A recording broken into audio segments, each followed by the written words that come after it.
नमस्कार। आज का जो हमारा टॉपिक है वो है चौहान वंश। देखो, चौहान वंश में हमने गुहक प्रथम तक अध्ययन कर लिया था। तो गुहक प्रथम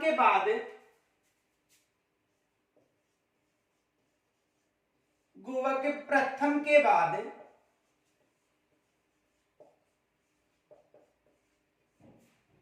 चंद्रराज द्वितीय शासक बना था।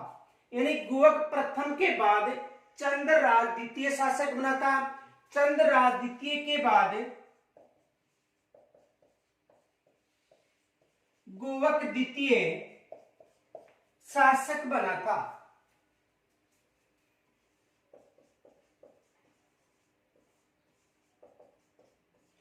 गुहक द्वितीय के बाद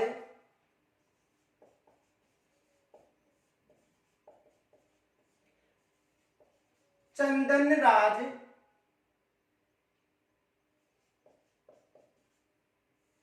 शासक बना था।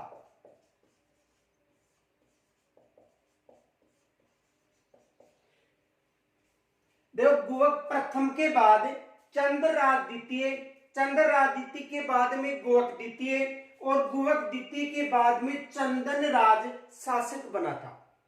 यानी जो गुहक प्रथम था तो गुहक प्रथम के बाद चंद्रराज द्वितीय, उसके बाद गुहक द्वितीय शासक बना था और गुहक द्वितीय के बाद में चंदनराज शासक बना था। देखो, गुहक प्रथम के बाद जो शासक बना था वो था चंद्रराज द्वितीय। चंद्रराज द्वितीय के बाद में जो शासक बना था वो था गुहक द्वितीय और गुहक द्वितीय के बाद में जो शासक बना था वो था चंदनराज शासक बना था।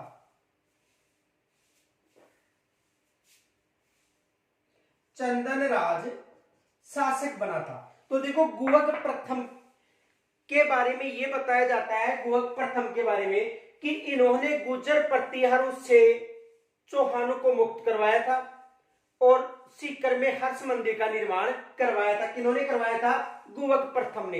यानी गुहक प्रथम के समय जो चौहान थे गुर्जर प्रतिहारों के सामंत थे। किनके समय? गुहक प्रथम के समय जो चौहान थे गुर्जर प्रतिहारों के सामंत थे। उसके बाद इन्होंने गुर्जर प्रतिहारों से चौहानों को मुक्त करवाया था और सीकर में जो हर्ष मंदिर है उसका निर्माण करवाया था। गुहक प्रथम के बाद देखो, चंद्रराज द्वितीय शासक बना। चंद्रराज द्वितीय के बाद में गुहक द्वितीय शासक बना था और गुहक द्वितीय के बाद में चंदनराज शासक बना था। अब देखो, चंदनराज के बाद में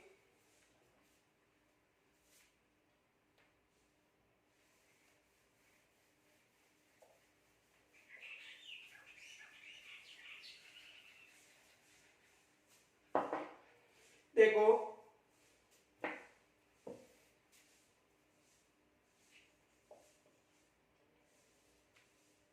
चंद्रराज द्वितीय व गुहक द्वितीय तथा चंदनराज ने प्रतिहारों के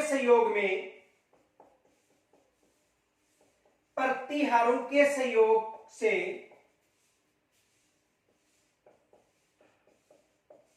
शासन किया था।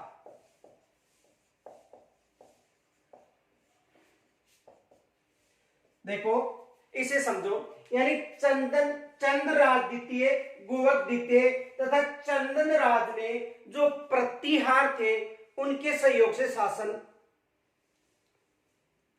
किया था। किन्होंने किया था? चंद्रराज द्वितीय, गुहक द्वितीय व चंद्रराज ने। देखो,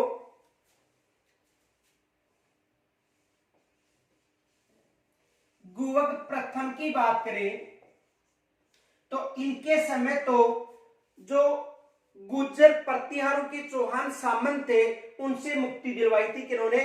गुहक प्रथम ने। और गोवक प्रथम के बाद में जो शासक बना था चंद्रराज द्वितीय, गोवक द्वितीय व चंदनराज, इन्होंने प्रतिहारों के सहयोग से शासन स्थापित किया था। किन्होंने शासन स्थापित किया था? चंद्रराज द्वितीय, गोवक द्वितीय और चंदनराज ने जो गुर्जर इनको यानी जो गोवक प्रथम था उन्होंने तो गुर्जर प्रतिहारों से चौहानों को मुक्त करवाया था और इन्होंने प्रतिहारों के सहयोग से शासन स्थापित किया था। किन्होंने किया था? चंद्रराज द्वितीय, गोवक द्वितीय व चंदन राज ने। इसके बाद देखो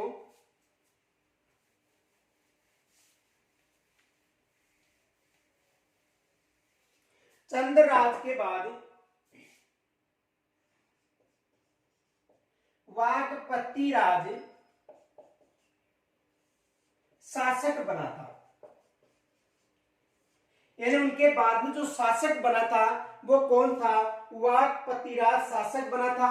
और जो वागपतिराज था उन्होंने जो चौहानों का ये सबसे शक्तिशाली शासक बताया जाता है और इन्होंने प्रतिहारों को पराजित किया था।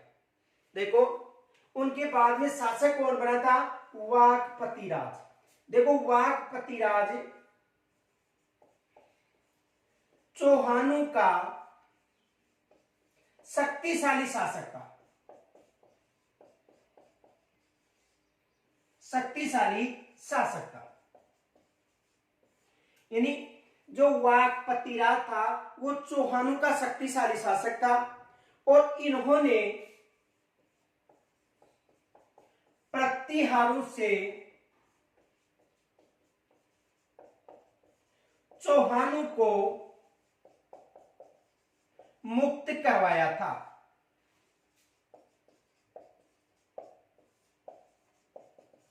देखो वागपतिराज एक शक्तिशाली शासक था और वागपतिराज ने जो प्रतिहार थे उनसे चौहानों को मुक्त करवाया था।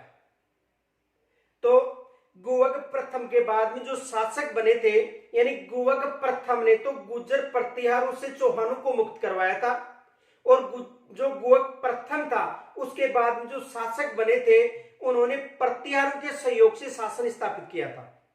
लेकिन जब वागपतिराज शासक बना तो उन्होंने प्रतिहारों से चौहानों को मुक्त करवा दिया था।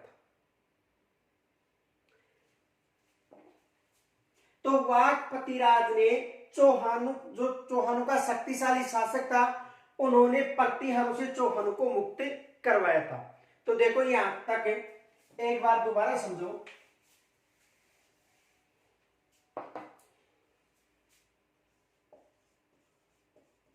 गोवक प्रथम, यदि गोवक प्रथम की बात करें तो गोवक प्रथम के समय जो चौहान थे गुर्जर प्रतिहारों के सामंत थे। किनके सामंत थे? गुर्जर प्रतिहारों के सामंत थे।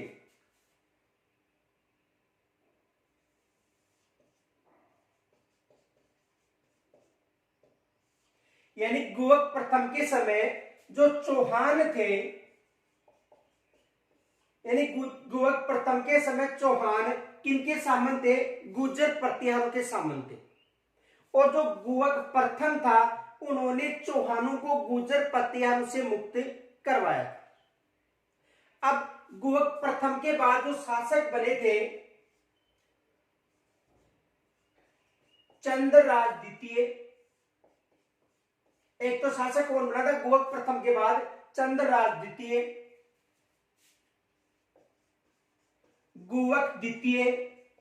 दूसरा शासक कौन बना था? गोवक द्वितीय और चंदनराज।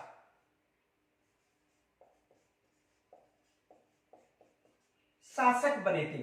यानी गोवक प्रथम के समय चौहान गुर्जर प्रतिहारों के सामंत थे, उनको मुक्ति दिलवाई थी किन्होंने? गोवक प्रथम ने।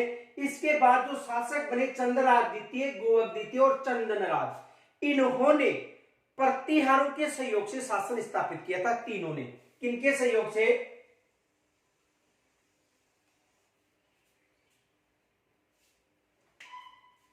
प्रतिहारों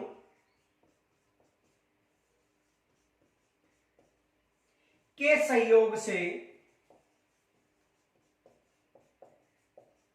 शासन किया था।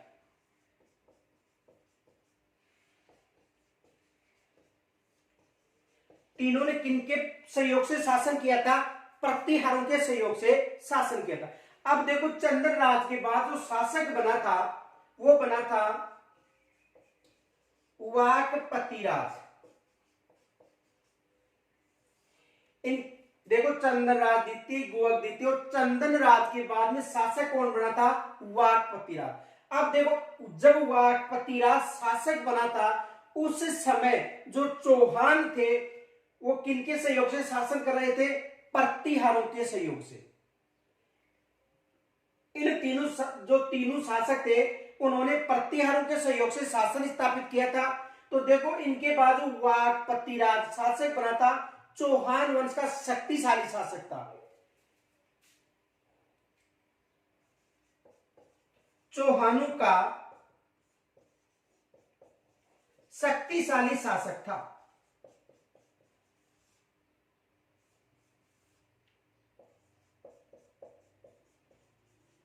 यानी चौहानों का शक्तिशाली शासक कौन था? वाकपति राज। तो वाकपति राज ने चौहानों को प्रतिहारों से मुक्त करवाया था। वाकपति राज ने चौहानों को किनसे मुक्त करवाया था? प्रतिहारों से। तो इन्होंने चौहानों को प्रतिहारों से मुक्त करवाया था। मुक्त करवाया था। एक बार दोबारा समझो। देखो गुहक प्रथम के समय चौहान गुर्जर प्रतिहारों के सामंत थे और गुर्जर प्रतिहारों से गुहक प्रथम ने चौहानों को मुक्त करवाया था। उसके बाद जो शासक बने चंदन राज द्वितीय, गुहक द्वितीय और चंदन राज, इन तीनों शासकों ने, जो ये तीनों शासक थे, इन्होंने प्रतिहारों के सहयोग से शासन स्थापित किया था। किनके सहयोग से? प्रतिहारों के शासक के। और उसके बाद में जो इनके बाद जो वाकपति राज शासक बना, चौहानों का शक्तिशाली शासक था और इन्होंने चौहानों को प्रतिहारों से मुक्त करवाया था। किनसे मुक्त करवाया था? प्रतिहारों से मुक्त करवाया था। वाकपति राज के बाद में देखो विंध्य राज और सिंह राज शासक बने थे। इनके बाद जो शासक बने थे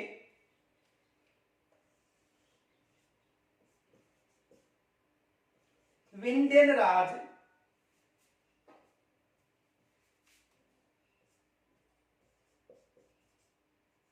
व सिंह राज, इनका उत्तराधिकारी विंध्य राज और सिंह राज ने किया था। तो देखो वाकपति राज के बारे में यह पूछा जा सकता है। देखो गुहक प्रथम से तो यह प्रश्न पूछा जा सकता है कि ऐसा चौहान वंश का कौन सा शासक था जिन्होंने गुर्जर प्रतिहारों से मुक्त करवाया था चौहानों को? तो गुहक प्रथम था। और यदि प्रतिहारों से मुक्ति की बात करें तो वाकपति राज को बताना है। इनके अलावा प्रतिहारों के सहयोगी जो शासन करने वाले थे वो चंद्रराज द्वितीय, गुहक द्वितीय व चंदन राज था। यहां तक स्क्रीनशॉट ले सकते हो।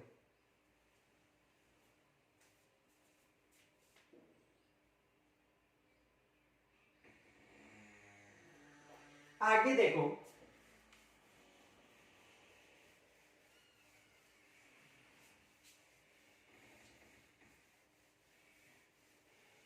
देखो वाकपति राज के बाद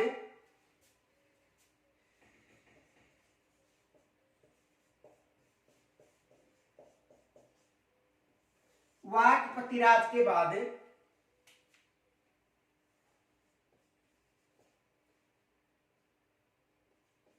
विंध्यन राज व सिंह राज शासक बने थे। यानी वाकपति राज के बाद विंध्यन राज व सिंह राज शासक बने थे। तो चौहानों का शक्तिशाली शासक प्रतिहारों को मुक्त कराने वाला कौन था? वाकपति राज। और वाकपति राज का उत्तराधिकारी विंध्यन राज व सिंह राज बना था। जब सिंह राज शासक था उस समय उन्होंने तोमूरों को पराजित किया था। किन्होंने पराजित किया था? सिंहराज ने। देखो, वाकपति राज के बाद विंध्यन राज, और विंध्य राज के बाद में जो शासक बना था वो कौन बना था? सिंहराज शासक बना था। और सिंहराज ने तोमूरों व प्रतिहारों को पराजित किया था। तो देखो, सिंहराज ने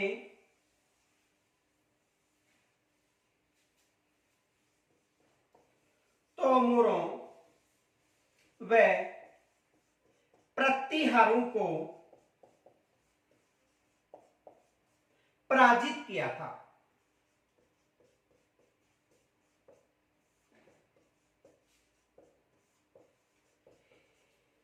तो वाकपति राज के बाद में शासक कौन बने थे? विंध्यन राज और सिंहराज। और सिंहराज ने तोमूरों व प्रतिहारों को पराजित किया था। यानी कहने का मतलब, जब सिंहराज चौहान वंश का शासक था उस समय सिंहराज का जो युद्ध था वो तोमूर व प्रतिहारों से हुआ था, और दोनों में इन्होंने सफलता प्राप्त की थी। किन्होंने प्राप्त की थी? सिंहराज ने। तो सिंहराज के बाद में जो शासक बना था वो बना था विग्रहराज द्वितीय। सिंहराज के बाद में शासक कौन बना था? विग्रहराज द्वितीय। तो देखो,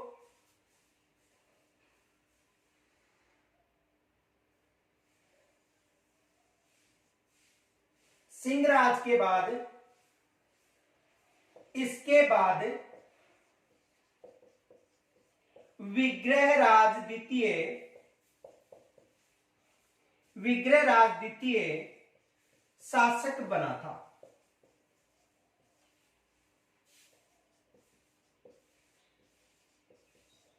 यानी वाकपति राज के बाद विंध्यन राज व सिंहराज शासक बना। सिंहराज ने तोमूर व प्रतिहारों को पराजित किया था, और सिंहराज के बाद में विग्रहराज द्वितीय शासक बना था। विग्रहराज द्वितीय के समय जो गुजरात का चालुक्य शासक था मूलराज प्रथम, उसके साथ युद्ध हुआ था, और भैरोच में अपने जो कुल देवी थी आशापुरी, उसका मंदिर का निर्माण करवाया था। यहां तक स्क्रीनशॉट ले लो।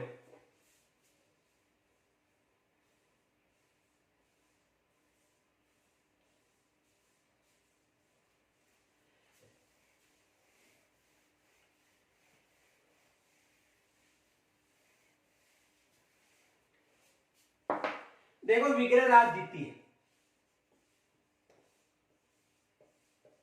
विग्रहराज द्वितीय। तो जब विग्रहराज द्वितीय चौहानों का शासक था उस समय इन्होंने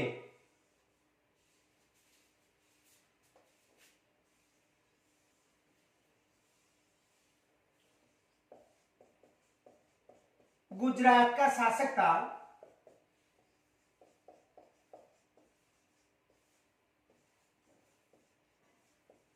मूलराज प्रथम।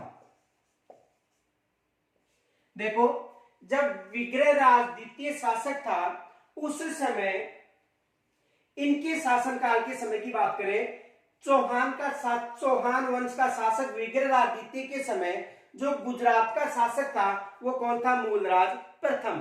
तो विग्रहराज द्वितीय ने इस पर आक्रमण किया।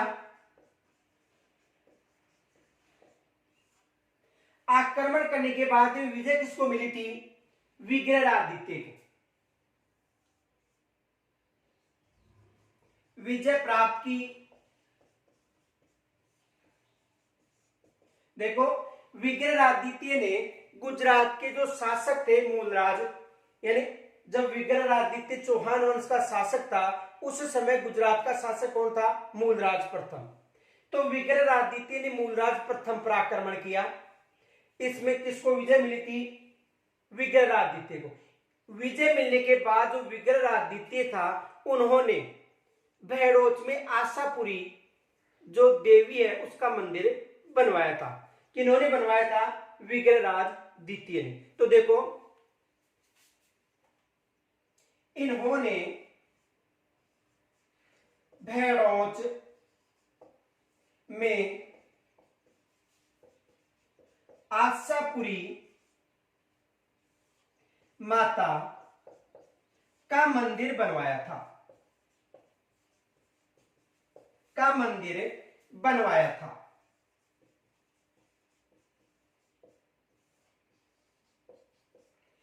देखो, विग्रहराज द्वितीय के समय गुजरात का शासक कौन था? मूलराज प्रथम। विग्रहराज द्वितीय ने मूलराज प्रथम पर आक्रमण किया, विजय प्राप्त की। उसके बाद जो विग्रहराज द्वितीय था उन्होंने भेड़ोच में जो अपनी कुलदेवी आशापुरी माता का निर्माण करवाया था। इसकी कुलदेवी थी, किसकी कुलदेवी थी? विग्रहराज द्वितीय की कुलदेवी।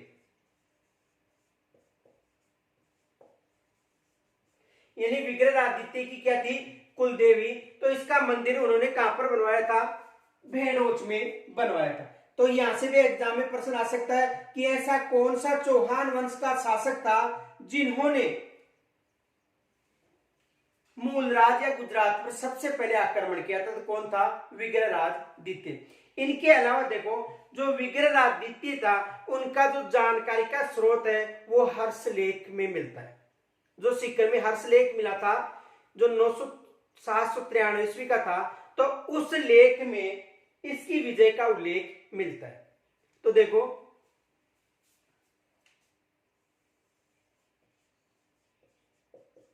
हर्षशिलालेख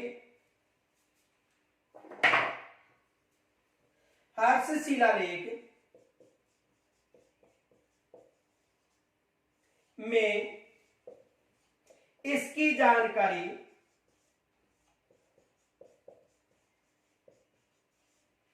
का उल्लेख है।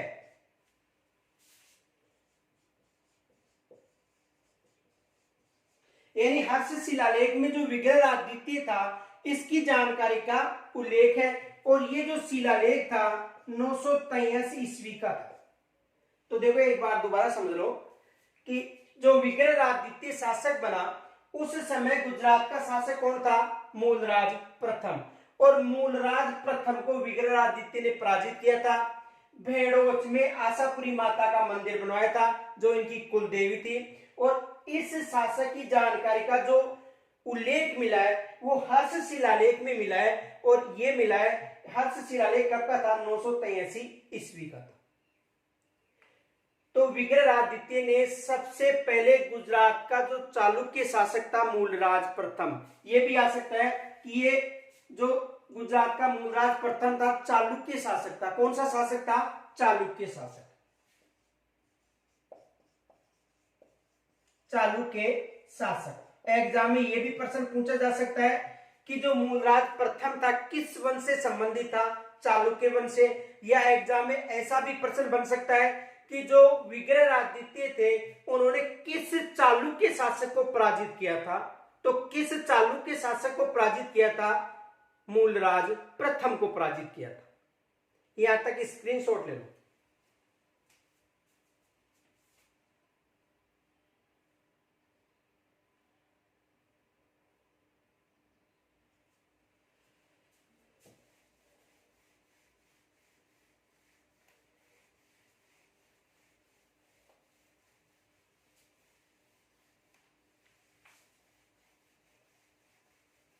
देखो, विग्रहराज द्वितीय के बाद, यानी विग्रहराज द्वितीय संतानहीन था, तो उसके बाद इसका जो भाई था दुर्लभ राज द्वितीय वो शासक बना था।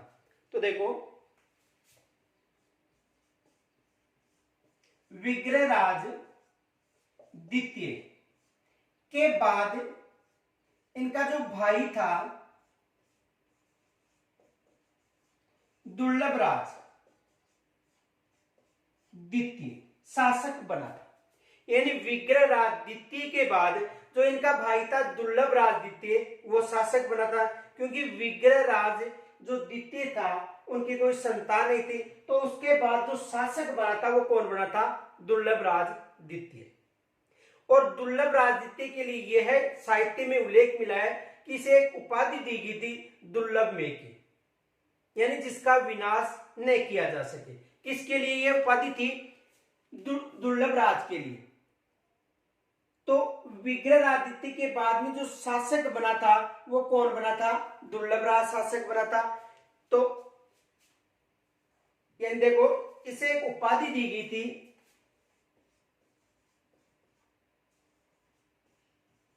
दुर्लभ में,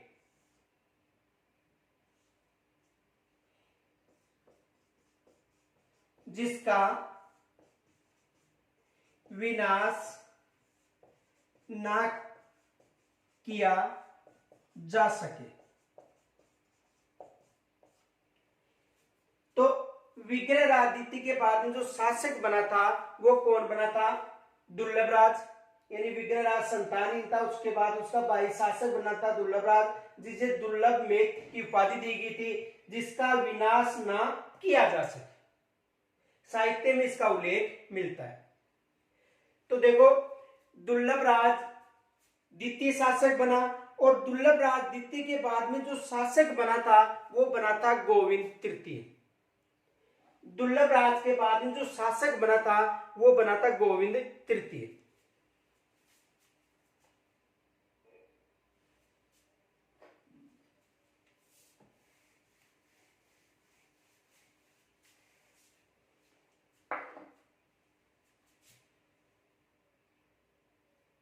देखो, विग्रहराज द्वितीय के बाद में जो शासक बना था उसका भाई था दुर्लभराज द्वितीय,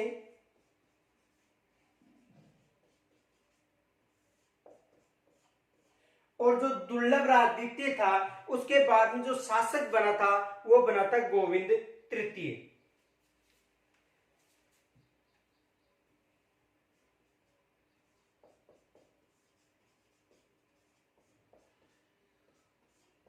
तो विग्रहराज द्वितीय, उसके बाद दुर्लभराज, ये इसका भाई था। उसके बाद इसका उत्तराधिकारी कौन बना था? गोविंद तृतीय उत्तराधिकारी बना था। और पृथ्वीराज जो विजय था, जो ग्रंथ था पृथ्वीराज विजय, उसमें यह बताया जाता है कि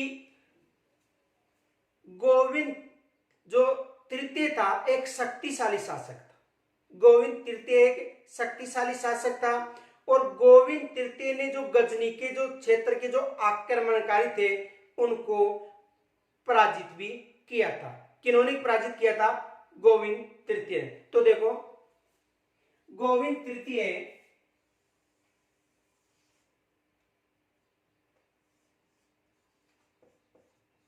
चौहानों का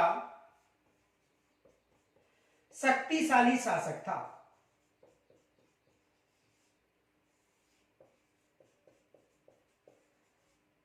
यानी यह चौहानों का क्या था?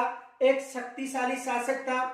और गोविंद जो तृतीय था, इनके लिए यह बताया जाता है पृथ्वीराज विजय में कि गोविंद तृतीय को एक उपाधि दी गई थी, वेरीगढ़ की उपाधि।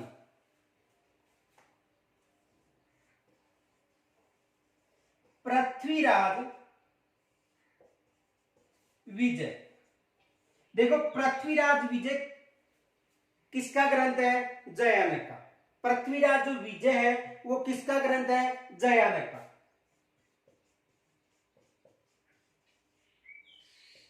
जो पृथ्वीराज विजय है ये किसका ग्रंथ है? जयानक का। इस ग्रंथ में जो गोविंद तृतीय है उसे वेरीगढ़ की उपाधि दी गई थी। किसकी उपाधि दी गई थी?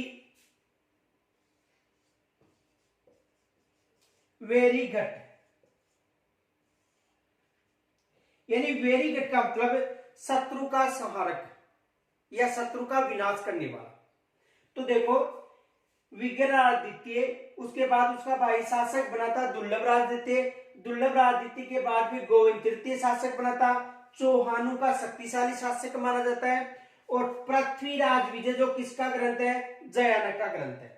इस ग्रंथ में इसे वेरीगढ़ यानी शत्रु का विनाश करने वाला की उपाधि दी गई थी। शत्रु का विनाशक किस ग्रंथ में? पृथ्वीराज विजय में। और पृथ्वीराज जो विजय ग्रंथ था वो किनका ग्रंथ था?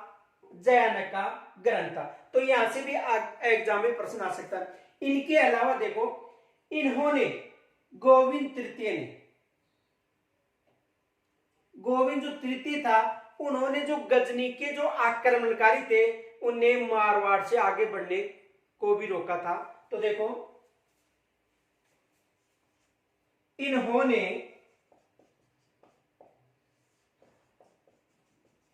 गजनी के आक्रमणकारियों को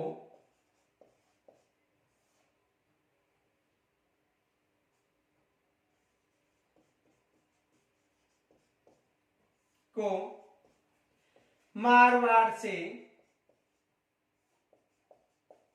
आगे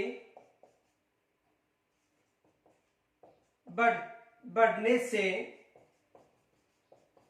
रोका था। तो देखो, विग्रहराज द्वितीय के बाद में दुर्लभराज और गोविंदराज तृतीय। गोविंदराज तृतीय चौहानों का शक्तिशाली शासक बताया जाता है। और पृथ्वीराज विजय में, जो पृथ्वीराज विजय किसका ग्रंथ है? जयानक का ग्रंथ है। तो पृथ्वीराज विजय में इसे वेरीगट यानी शत्रु विनाशक की उपाधि दी गई थी। इनके अलावा यह बताया जाता है कि जो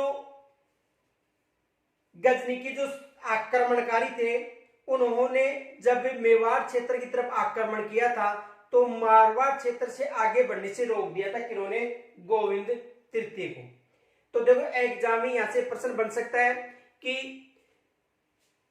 गोविंद तृतीय को वेरी, या तो प्रश्न बन सकता है वेरीगट की उपाधि किसे दी गई थी? तो वेरीगट की उपाधि किसे दी गई थी? गोविंद तृतीय को। वेरीगट की उपाधि किसे दी गई थी? गोविंद तृतीय को। या दूसरा प्रश्न यह बन सकता है कि गोविंद तृतीय को वेरीगट की उपाधि किस ग्रंथ में दी गई थी? पृथ्वीराज विजय में। दो प्रश्न बन सकते हैं। एक प्रश्न यह बन सकता है कि वेरीगट की उपाधि किस चौहान शासक को दी गई थी? तो वेरीगट की उपाधि किसे दी गई थी? गोविंद तृतीय को। एक तो यह प्रश्न बन सकता है। दूसरा यह प्रश्न बन सकता है कि गोविंद तृतीय को वेरीगट की उपाधि किस ग्रंथ में दी गई थी? तो पृथ्वीराज विजय में दी गई थी। और पृथ्वीराज विजय ग्रंथ किसका था? जयानक का था। यहां से स्क्रीनशॉट ले लो।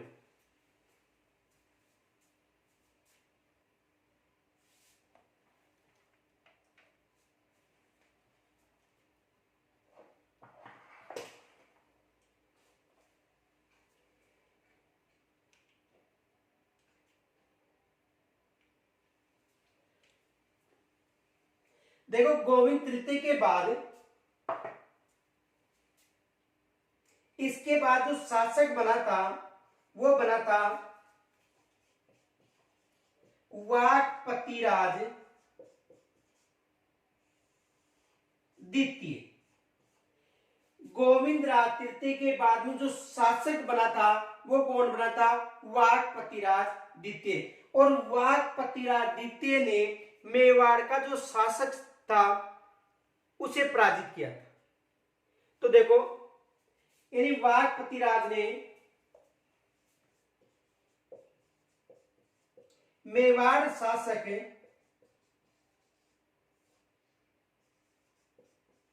आंबागढ़ को पराजित किया था। यानी मेवाड़ का जो शासक था आंबागढ़, उसे पराजित किया था। किन्होंने किया था?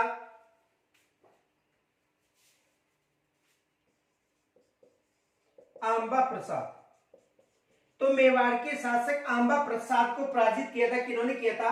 वाकपतिराज द्वितीय ने। तो देखो, विग्रहराज द्वितीय, दुर्लभराज द्वितीय, गोविंदराज तृतीय और उसके बाद वाकपतिराज शासक बना था। और वाकपतिराज ने आंबा प्रसाद को पराजित किया था जो मेवाड़ का शासक था। आगे देखो,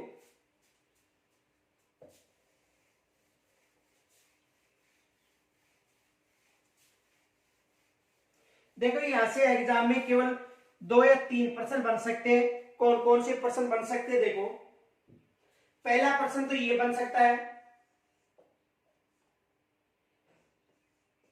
किस चौहान शासक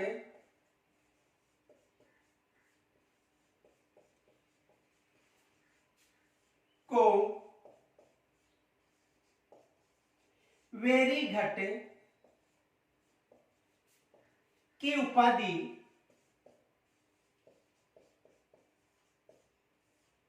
दी गई थी?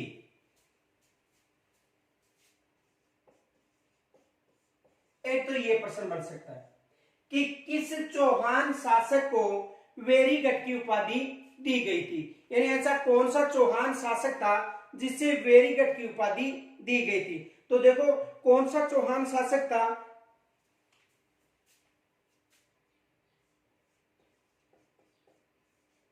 गोविंद तृतीय। गोविंद तृतीय को कौन सी उपाधि दी गई थी? वेरीगढ़ की उपाधि दी गई थी। दूसरा प्रश्न यहां से ही बन सकता है, चौहान शासक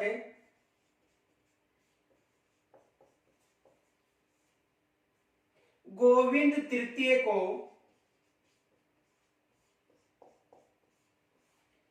किस ग्रंथ में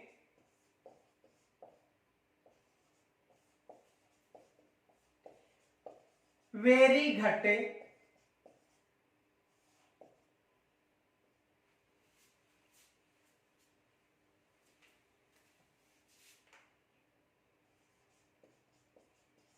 वेरीघट की उपाधि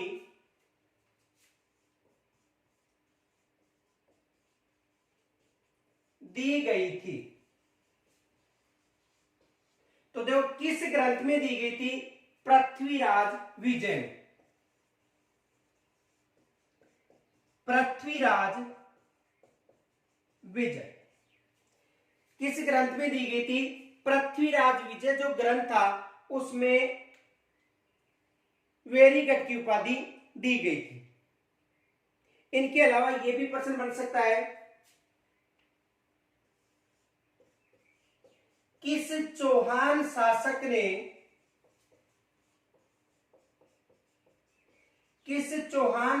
ने गुजरात के चालुक्य शासक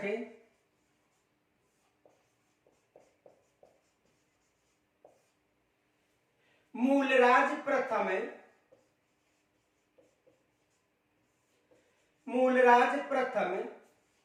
को पराजित किया था?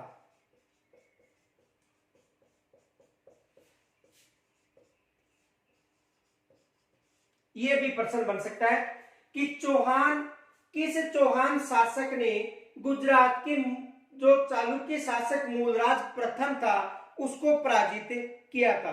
तो कौन सा शासक था? देखो कौन सा शासक था? विग्रह दुर्लभ राज। देखो दुर्लभ राज का भाई कौन था? विग्रहराज द्वितीय। तो विग्रहराज द्वितीय ने किसे पराजित किया था? गुजरात के जो चालुक्य शासक कौन था? मूलराज प्रथम। किन्होंने पराजित किया था?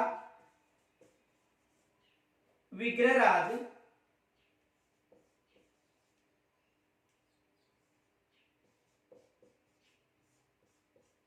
द्वितीय। एग्जाम में यहां से प्रश्न बन सकते हैं। एक प्रश्न बन सकता है, किस चौहान शासक ने या किस चौहान शासक को वेरीघाट की उपाधि दी गई थी? गोविंद तृतीय को दी गई थी। एक तो यह प्रश्न बन सकता है। दूसरा, चौहान शासक गोविंद तृतीय को किस ग्रंथ में वेरीघट की उपाधि दी गई थी? पृथ्वीराज विजय में, जो किसका था? जयान का।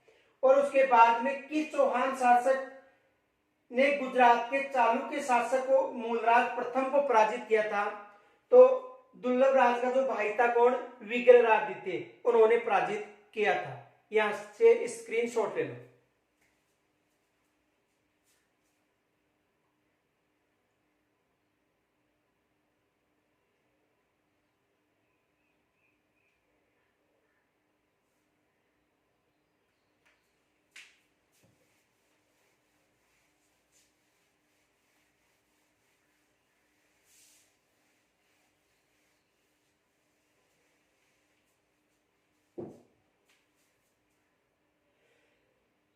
तो देखो, वाकपतिराज के बाद जो शासक बने थे वीर्यराज। देखो इसके बाद में जो शासक बना था वो कौन बना था? वीर्यराज शासक बना था। उसके बाद चामुंडा प्रसाद शासक बना था।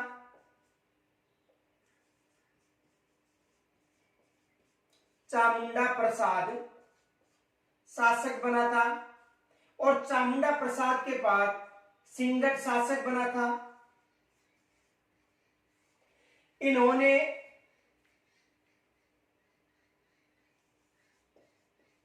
आंबा प्रसाद जो कहां का शासक था? मेवाड़ को पराजित किया था। यानी वाकपतिराज जो द्वितीय शासक बना था, वाकपतिराज द्वितीय, उन्होंने आंबा प्रसाद जो मेवाड़ का शासक था उसे पराजित किया था। उसके बाद जो शासक बना था वो बना था वीर्यराज। वीर्यराज के बाद में जो शासक बना था वो बना था चामुंडा प्रसाद, और चामुंडा प्रसाद के बाद में जो शासक बना था वो बना था सिंगट, और सिंगट के बाद जो शासक बना था दुर्लभ राज शासक बना था, और दुर्लभ राज के बाद में जो शासक बना था वो बना था विग्रहराज तृतीय। तो इसके बाद में जो शासक बना था दुर्लभ राज तृतीय। इसके बाद जो शासक कौन बना था, सिंगट के बाद दुर्लभ राज तृतीय, और दुर्लभ राज तृतीय के बाद में जो शासक बना था वो बना था विग्रहराज तृतीय। इसके बाद में जो शासक बना था कौन बना था, विग्रहराज तृतीय। इसके बाद में जो शासक बना था वो कौन बना था, विग्रहराज तृतीय। तो देखो वाकपतिराज के बाद वो जो वाकपतिराज द्वितीय थे, उसके बाद में वीर्यराज, उसके बाद में चामुंडा प्रसाद, सिंगट, दुर्लभ राज तृतीय और विग्रहराज तृतीय शासक बने थे। वाकपतिराज द्वितीय ने जो मेवाड़ का जो शासक था आंबा प्रसाद, उसको पराजित किया था। किसे पराजित किया था, आंबा प्रसाद को पराजित किया था। उसके बाद वीरराज शासक बना, उसके बाद चामुंडा प्रसाद शासक बना, उसके बाद सिंगट शासक बना, फिर दुर्लभ राज तृतीय, और दुर्लभ राज तृतीय के बाद में जो शासक बना था वो कौन बना था, विग्रहराज शासक बना था। यहां तक स्क्रीनशॉट ले सकते हो।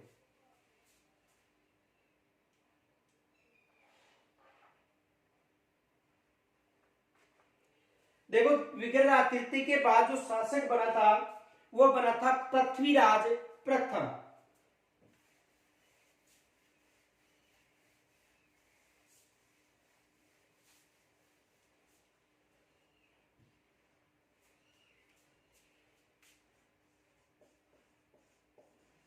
विग्रहराज तृतीय। इसके बाद जो शासक बना था वो बना था पृथ्वीराज प्रथम। इसके बाद जो शासक बना था वो कौन बना था, पृथ्वीराज प्रथम। और इसके शासन काल की जो जानकारी थी वो सीकर में एक शिलालेख मिला था जीन माता के पास, उस शिलालेख में इसकी उल्लेख मिलता किसका, पृथ्वीराज प्रथम का। देखो पृथ्वीराज किसके बाद शासक बना था, विग्रहराज तृतीय के बाद कौन शासक बना था, पृथ्वीराज प्रथम। और पृथ्वीराज प्रथम के शासन काल के समय जो सीकर का राजा था हटड़, उन्होंने जीन माता के मंदिर का निर्माण करवाया था। किनके शासन काल के समय की बात है, पृथ्वीराज प्रथम के शासन काल के समय राजा हटड़ ने जीन माता मंदिर का निर्माण करवाया था। देखो जो पृथ्वीराज प्रथम है, इसके शासन काल में जो राजा हटड़ था उन्होंने जीन माता के मंदिर का निर्माण करवाया था। इस माता का जो मंदिर है वहां पर वर्ष में 2 बार मेले आयोजित होते हैं। यानी जीन माता के मंदिर में वर्ष में कितने बार मेले आयोजित होते हैं, 2 बार। ये विशेष याद रखना। इनके अलावा देखो यह एकमात्र ऐसी देवी है जिसकी पूजा अर्चना में मलमास का कोई प्रभाव नहीं पड़ता है। यानी एकमात्र देवी जिसकी पूजा अर्चना के समय मलमास का प्रभाव नहीं पड़ता है। और इसके मंदिर का निर्माण किन्होंने करवाया था, राजा हटड़ ने करवाया था। किनके शासन काल में करवाया था, पृथ्वीराज प्रथम के शासन काल में करवाया था। इनके अलावा देखो जो जीन माता है, यदि लोक देवियों में अगर लोक कथा की बात करें तो सबसे बड़ा जो मायरा है वो किसका माना जाता है, जीन माता का। लोक देवियों की बात करें वैसे सबसे बड़ा जो मायरा है नानी बाई का मायरा माना जाता है।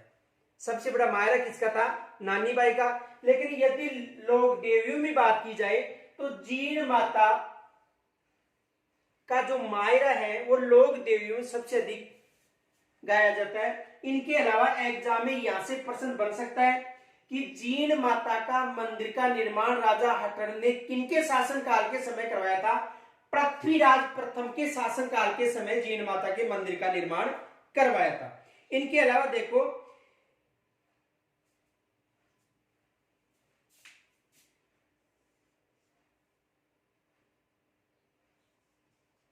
हर्ष शिलालेख में इनका उल्लेख मिलता है।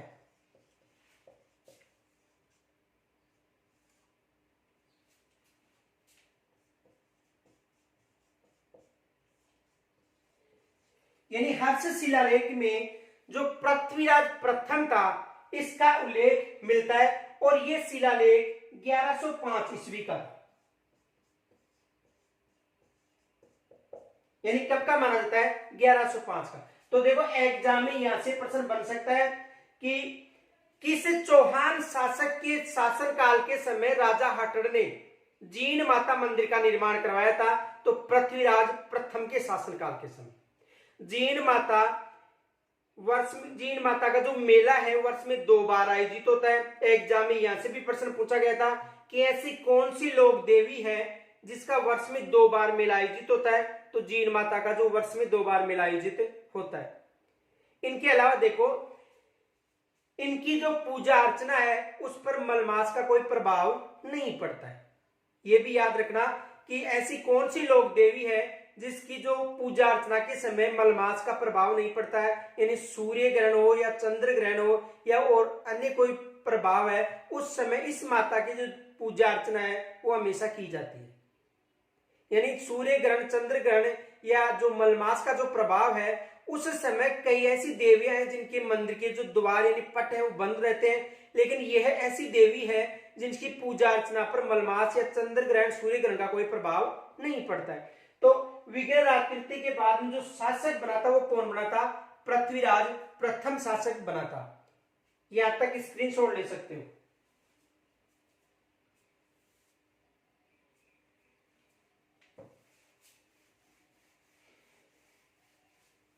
देखो पृथ्वीराज प्रथम के बाद जो शासक बना था वो बना था अजयराज।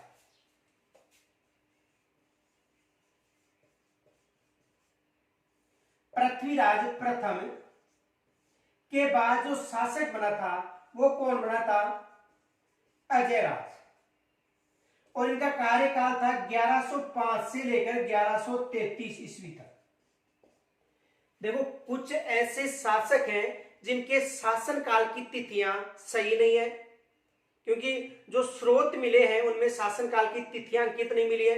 लेकिन जो अजयराज था इसका जो शासनकाल था वो 1105 से लेकर 1113 ईस्वी तक था। अजयराज ने चौहान वंश की जो स्थापना थी वो अजमेर में की थी और अजयमेरु दुर्ग का निर्माण करवाया था।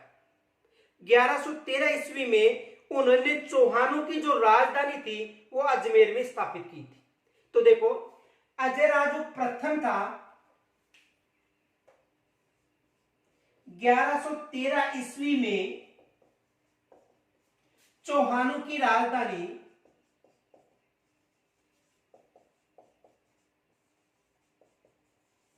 अजमेर स्थापित की थी। एग्जाम में यहां से प्रश्न बन सकता है।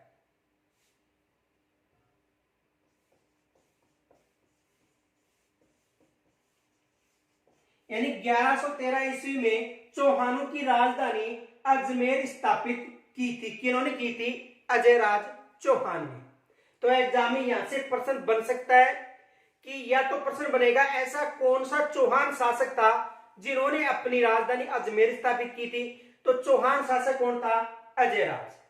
या दूसरा प्रश्न यह बन सकता है कि चौहानों की जो राजधानी थी अजमेर कब स्थापित की गई थी? 1113। एक प्रश्न यह भी बन सकता है। इनके अलावा देखो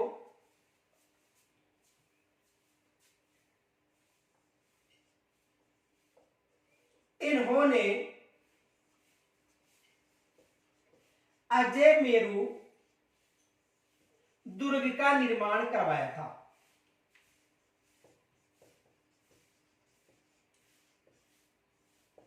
देखो अजय राज ने अजय मेरु दुर्ग का निर्माण यानी अजमेर दुर्ग का निर्माण करवाया था। किन्होंने करवाया था? अजय राज ने। यहां से भी एग्जाम में प्रश्न बन सकता है। तो देखो एक तो याद रखना 1113 ईस्वी में चौहानों की राजधानी अजमेर स्थापित किन्होंने की थी? अजय राज ने। दूसरा, इन्होंने अजमेर में अजय मेरु दुर्ग का निर्माण भी करवाया था।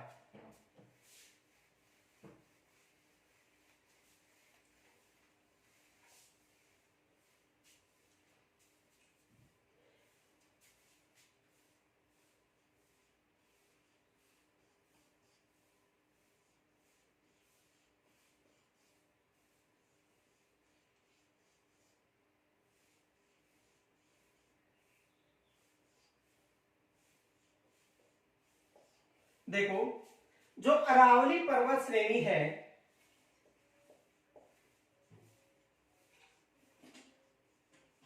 अरावली पर्वत श्रेणी, अरावली पर्वत श्रेणी को राजस्थान में मेरू के नाम से जाना जाता है। किसके नाम से? मेरू।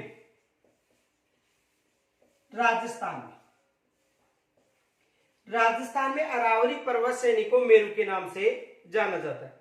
अब देखो इस मेरू पर्वत श्रेणी में अजमेर में, कहां की बात करें? अजमेर में, यानी मेरू पर्वत श्रेणी पर अजमेर में अजय राज के द्वारा एक दुर्ग का निर्माण करवाया गया था। देखो अरावली पर्वत श्रेणी को राजस्थान में मेरू के नाम से प्राचीन समय में जाना जाता था और इस मेरू पर्वत श्रेणी पर अजमेर में जो अजय राज चौहान था उन्होंने एक दुर्ग का निर्माण करवाया था। इस कारण अजय राज के नाम पर अजय और अरावली पर्वतमाला का जो मेरू नाम है, इन दोनों को मिलाकर इसे अजय मेरू दुर्ग का नाम दिया गया। देखो अरावली पर्वतमाला को अजमेर में मेरू के नाम से, सॉरी राजस्थान में मेरू के नाम से जाना जाता है और इस पर्वत श्रेणी पर अजय राज ने एक दुर्ग का निर्माण करवाया था। इस कारण इन दोनों के, देखो अजय राज का अजय ले लिया गया था और अरावली पर्वतमाला का जो प्राचीन नाम था मेरू, इन दोनों को मिलाकर इस दुर्ग का नाम अजय मेरू रखा गया था। इन दोनों का नाम मिलाकर अजय मेरू नाम रखा गया था। तो देखो एक बार दोबारा समझो, अरावली पर्वत श्रेणी को राजस्थान में मेरू के नाम से पुकारा जाता था और इस पर्वत श्रेणी पर अजमेर में अजय राज ने दुर्ग का निर्माण करवाया। इस कारण अजय राज का अजय और अरावली पर्वतमाला का जो प्राचीन नाम था मेरू, इन दोनों को मिलाकर इस दुर्ग का नाम क्या रखा गया था? अजय मेरू। इनके अलावा देखो इस दुर्ग को गढ़बीटली दुर्ग भी कहा जाता है। गढ़बीटली दुर्ग भी कहा जाता है। देखो अलग अलग इतिहासकारों के अनुसार अलग अलग मानना है। कुछ इतिहासकार मानते हैं कि बीटली पहाड़ी पर निर्मित होने के कारण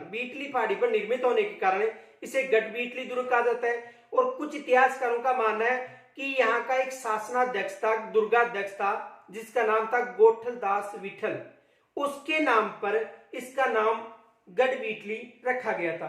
कुछ इतिहासकार मानते हैं कि बीटली पहाड़ी पर स्थित होने के कारण इसे गढ़बीटली कहा जाता है और कुछ इतिहासकार मानते हैं कि इस दुर्ग का जो दुर्गाध्यक्ष था गोठलदास विठल, उसके नाम पर इसका नाम गढ़बीटली पहाड़ी रखा गया था, यानी गढ़बीटली दुर्ग रखा गया था। तो इसे अजयराज दुर्ग, गढ़बीटली दुर्ग भी कहा जाता है। इनके अलावा इसे तारागढ़ दुर्ग भी कहा जाता है। तारागढ़ दुर्ग, देखो तारागढ़ दुर्ग इसलिए कहा जाता है, मेवाड़ का एक शासक था पृथ्वीराज सिसोदिया। मेवाड़ का शासक कौन था? पृथ्वीराज सिसोदिया। तो पृथ्वीराज सिसोदिया ने ताराबाई के साथ विवाह किया था। टोडा के शासक राव सुल्तान की पुत्री थी, तो उसके साथ उन्होंने विवाह किया था। देखो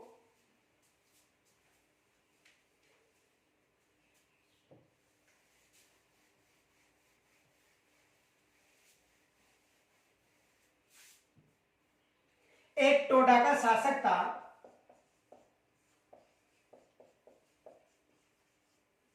टोडा का शासक कौन था? राव सुल्तान।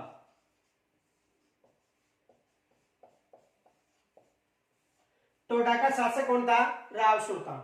और राव सुल्तान की पुत्री का नाम था ताराबाई। राव सुल्तान की पुत्री का नाम क्या था? ताराबाई। उस समय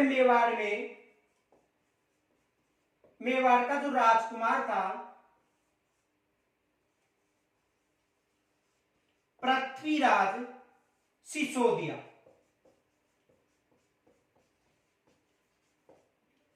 पृथ्वीराज सिसोदिया को उड़ना राजकुमार भी कहा जाता है। इसका उपनाम क्या था? उड़ना राजकुमार।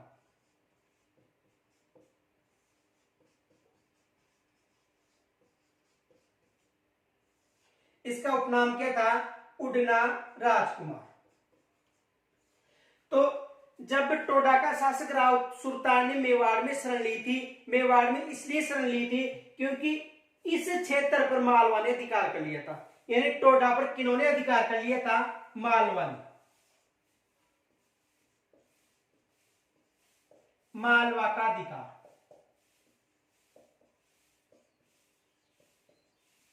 यानी टोडा पर किसका अधिकार हो गया था? मालवा पर। टोडा का मतलब राव सुल्तान के क्षेत्र पर। तब टोडा पर मालवा का अधिकार हुआ तो उन्होंने मेवाड़ में शरण ली थी। किन्होंने? राव सुल्तान ने। कहां पर शरण ली थी? मेवाड़ में। क्योंकि राव सुल्तान को यह पता था कि यदि मालवा से हमें मुक्ति दिलवा सकता है तो केवल मेवाड़ वंशी दिला सकता है। इस कारण राव सुल्तान ने कहां पर शरण ली थी? मेवाड़ में शरण ली थी। और राव सुल्तान के साथ इनकी पुत्री ताराबाई थी। राव सुल्तान ने एक शर्त रखी थी कि यदि टोडा का जो क्षेत्र है मालवा से मुक्त करवा देगा, उसके साथ में मेरी पुत्री ताराबाई का विवाह कर दूंगा। तो जो उड़ना राजकुमार पृथ्वीराज सिसोदिया था, उन्होंने इस क्षेत्र पर आक्रमण किया, टोडा पर, जो किनके अधिकार क्षेत्र में था? मालवा के अधिकार क्षेत्र में था। और यहां पर आक्रमण करके विजय प्राप्त की। विजय प्राप्त करने के बाद में जो टोडा का क्षेत्र था वो किसे सौंपा गया? राव सुल्तान को सौंपा गया। और राव सुल्तान शर्त के अनुसार ताराबाई का विवाह किसके साथ कर दिया था? पृथ्वीराज सिसोदिया के साथ। और पृथ्वीराज सिसोदिया ने अजय मेरु दुर्ग में इनके नाम पर कुछ महलों का निर्माण करवाया था। उस समय से अजमेर दुर्ग को तारागढ़ दुर्ग के नाम से भी जाना जाता है। एक बार दोबारा देखो, मेवाड़ का जो राजकुमार था पृथ्वीराज सिसोदिया का विवाह किसके साथ हुआ था? ताराबाई के साथ हुआ था। और ताराबाई के साथ विवाह होने के बाद उन्होंने अजमेर दुर्ग में इनके नाम पर कुछ महलों का निर्माण करवाया था। इस कारण अजमेर दुर्ग को तारागढ़ दुर्ग के नाम से भी जाना जाता है। तो देखो, टोडा का शासक राव सुल्तान, और राव सुल्तान के क्षेत्र पर मालवा का अधिकार हो गया था। राव सुल्तान ने मेवाड़ में शरण ली थी। उसे यह पता था राव सुल्तान को कि जो टोडा का क्षेत्र मालवा से केवल मेवाड़ वंशी मुक्त करवा सकता है। और यह शर्त रखी थी कि जो मुझे मेरा क्षेत्र मालवा से मुक्त करवाएगा उसके साथ में मेरी पुत्री ताराबाई का विवाह कर दूंगा। तो पृथ्वीराज सिसोदिया ने टोडा पर आक्रमण किया, मालवा से मुक्त करवाया, राव सुल्तान को उनका क्षेत्र सौंपा। शर्त के अनुसार ताराबाई का विवाह पृथ्वीराज सिसोदिया के साथ हुआ। और पृथ्वीराज सिसोदिया ने अजमेर दुर्ग में ताराबाई के नाम पर कुछ महलों का निर्माण करवाया था। इसी कारण जो अजय मेरु दुर्ग था उसे तारागढ़ दुर्ग कहा जाता है। यहां तक स्क्रीनशॉट ले सकते हो।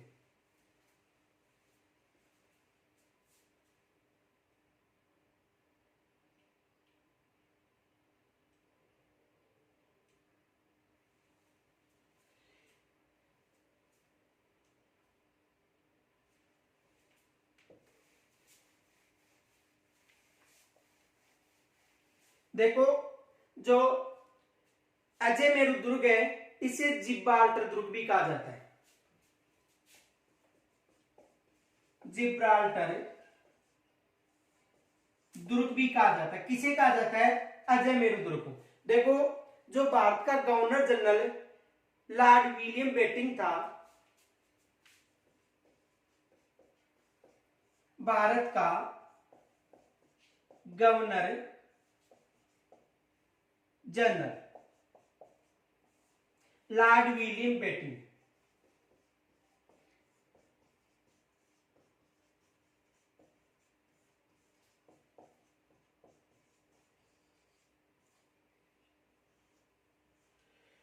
भारत का गवर्नर जनरल जब लॉर्ड विलियम बेंटिंक था, 1832 की बात है,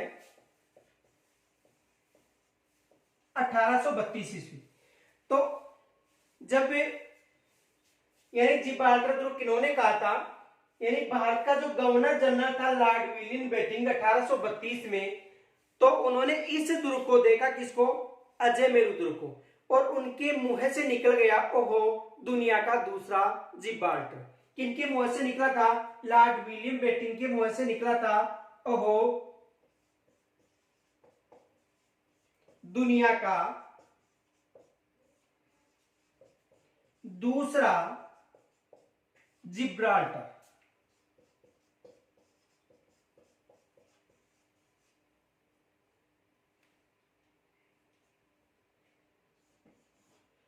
यानी उनके मुंह से क्या निकला था? ओहो दुनिया का दूसरा जिब्राल्टर। तो भारत का गवर्नर जनरल कौन था? Lord William Bentinck. तो उनके मुंह से यह निकला था, ओहो दुनिया का दूसरा जिब्राल्टर। यानी कहने का मतलब यह है कि जो अजय मेरू दुर्ग या अजमेर दुर्ग या जो तारागढ़ दुर्ग है, यदि उसे समतल करा दिया जाए, यानी तारागढ़ दुर्ग को यदि समतल करा दिया जाए, तो जो जिब्राल्टर दुर्ग है उसकी जो विशेषता है वो किस दुर्ग में दिखाई देती है? तारागढ़ दुर्ग में। इस कारण जो लॉर्ड विलियम बेंटिंक था, उन्होंने 1832 में इस दुर्ग को, जो अजय मेरू दुर्ग था, उसे दुनिया का दूसरा जिब्राल्टर की संख्या दी थी। तो एग्जाम में यहां से भी प्रश्न बन सकता है कि दुनिया का दूसरा जिब्राल्टर दुर्ग किन्होंने कहा था अजय मेरू दुर्ग को? तो किन्होंने कहा था? लॉर्ड विलियम बेंटिंक ने। कब कहा था? 1832 में। कहने का कारण क्या था? क्योंकि यदि अजय मेरू दुर्ग को समतल करा दिया जाता है, तो जो जिब्राल्टर दुर्ग की जो विशेषता है वो किस दुर्ग में दिखाई देती है? अजय मेरू दुर्ग में दिखाई देती है। इस कारण इसे दुनिया का दूसरा जिब्राल्टर भी कहा गया था। यहां तक स्क्रीनशॉट ले सकते हो।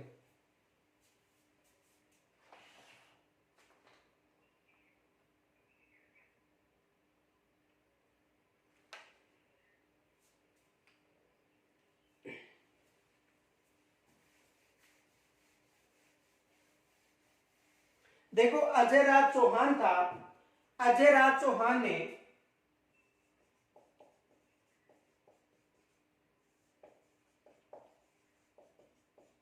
अपने नाम के चांदी के सिक्के डलवाए थे। इनके अलावा इनकी जो रानी थी सोमलेखा या सोमल देवी, उन्होंने भी अपने नाम के सिक्के बनवाए थे। तो देखो इन्होंने अपने नाम के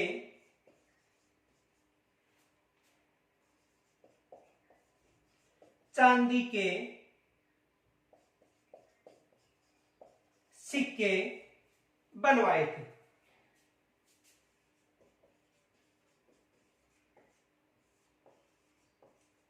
यानी जो अजय राज चौहान था, उन्होंने जो अपने नाम के चांदी के सिक्के बनवाए थे, जिन पर अजय देव उल्लेखित था। देखो अजय राज चौहान ने अपने नाम के चांदी के सिक्के बनवाए थे, जिन पर अजय देव नाम उल्लेखित था। इनके अलावा इनकी रानी सोमल देव, देखो कहीं कई जगह सोमलेखा भी मिलता है, सोमल देव या सोमलेखा,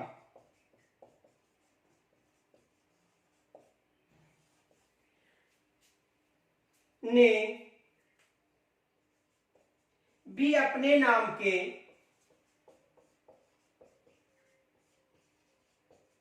सिक्के बनवाए थे।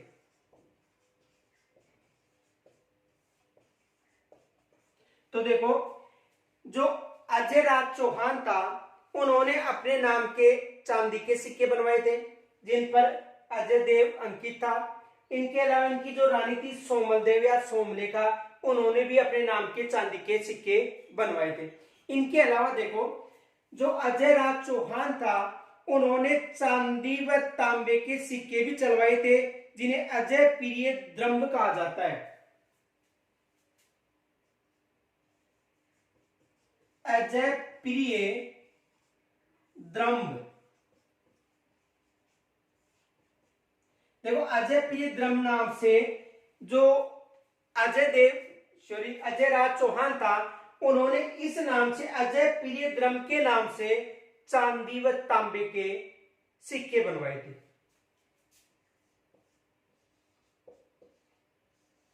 चांदी व तांबे के सिक्के। तो देखो, अजय प्रिय द्रव्य के नाम से चांदी व तांबे के सिक्के बनवाए थे और इन सिक्कों पर सोमलेखा का नाम भी मिलता है या सोमल देवी का नाम भी मिलता है। इन सिक्कों पर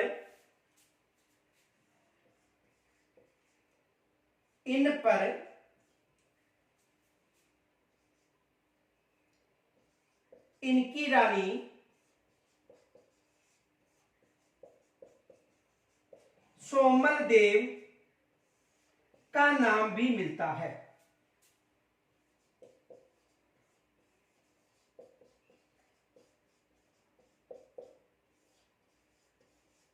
तो देखो, अजय राज चौहान ने अपने नाम के चांदी के सिक्के डलवाए थे जिन पर उल्लेख मिला था अजय देव, और इनकी रानी ने भी अपने नाम से चांदी के सिक्के बनवाए थे।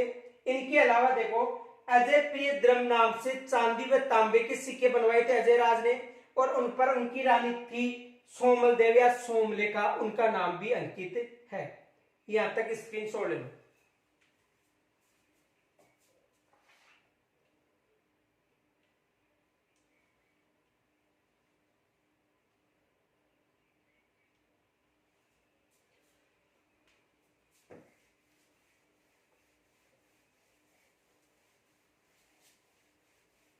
देखो, जो पृथ्वीराज विजय ग्रंथ है उस ग्रंथ में यह मिलता है,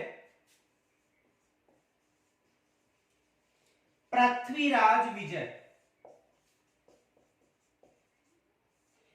पृथ्वीराज विजय किसका ग्रंथ था? जयानक का। इस ग्रंथ में यह उल्लेख मिलता है कि इन्होंने मुस्लिम सेना को पराजित किया था।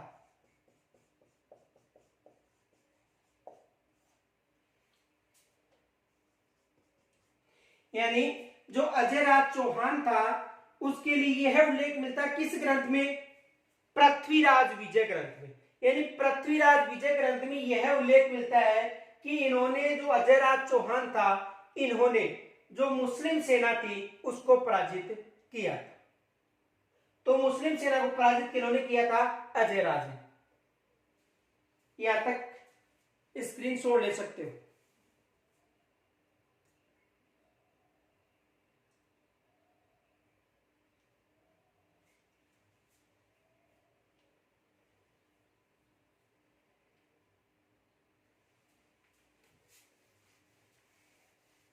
देखो, अजय राज चौहान ने दिगंबरों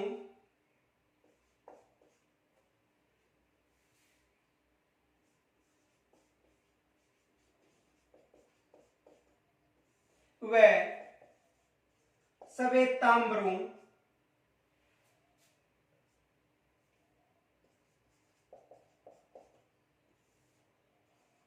के शास्त्रार्थ की अध्यक्षता की थी। तो दिगंबरों व श्वेतांबरों के लिए इन्होंने शास्त्रार्थ की अध्यक्षता की थी। और इनके अलावा देखो, जो अजय राज चौहान था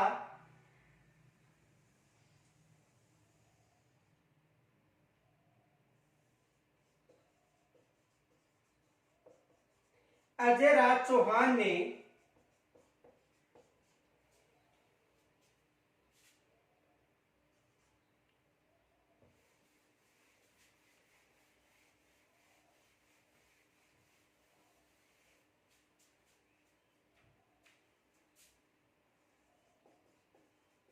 अजय राज चौहान ने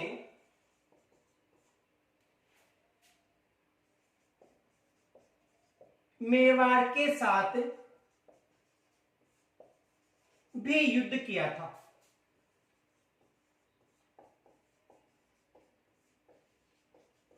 जो अजय राज चौहान था उन्होंने मेवाड़ के साथ भी युद्ध किया था।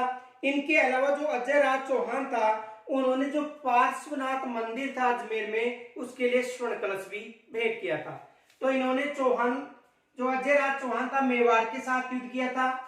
इनके अलावा इन्होंने पार्श्वनाथ मंदिर के लिए स्वर्ण कलश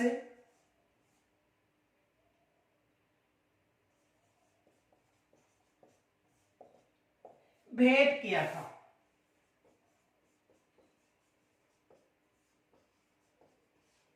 तो अजय राज चौहान ने मेवाड़ के साथ भी युद्ध किया था।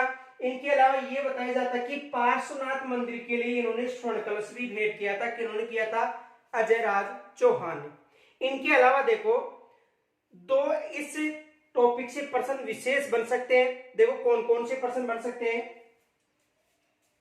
एक तो ये प्रश्न बन सकता है,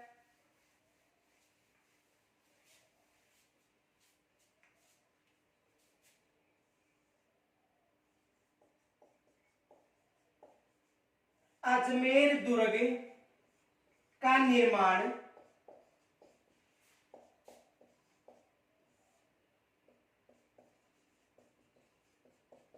किन्होंने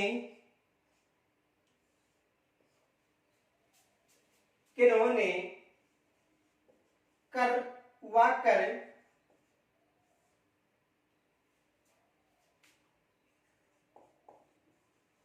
चौहानों की राजधानी अजमेर स्थापित की थी। अजमेर स्थापित की थी। एक तो एग्जाम में ये प्रश्न बन सकता है कि अजमेर दुर्ग का निर्माण किन्होंने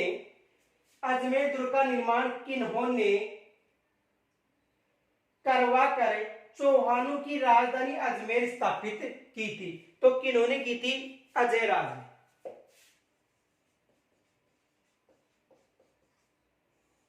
1113 ईस्वी। एक तो ये प्रश्न बन सकता है। दूसरा ये प्रश्न बन सकता है कि ऐसा कौन सा दुर्ग है जिसमें मीरान साहब की दरगाह या मीरा साहब की दरगाह निर्मित है। तो कौन सा दुर्ग है? अजय मेरू दुर्ग। या ऐसा कौन सा दुर्ग है जिसमें एकमात्र घोड़े की मजार स्थित है। तो कौन सा दुर्ग है? अजय मेरू दुर्ग। यानी देखो दूसरा प्रश्न ये बन सकता है, किस दुर्ग में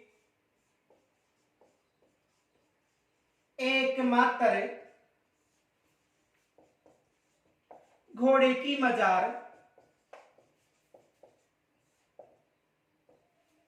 निर्मित है।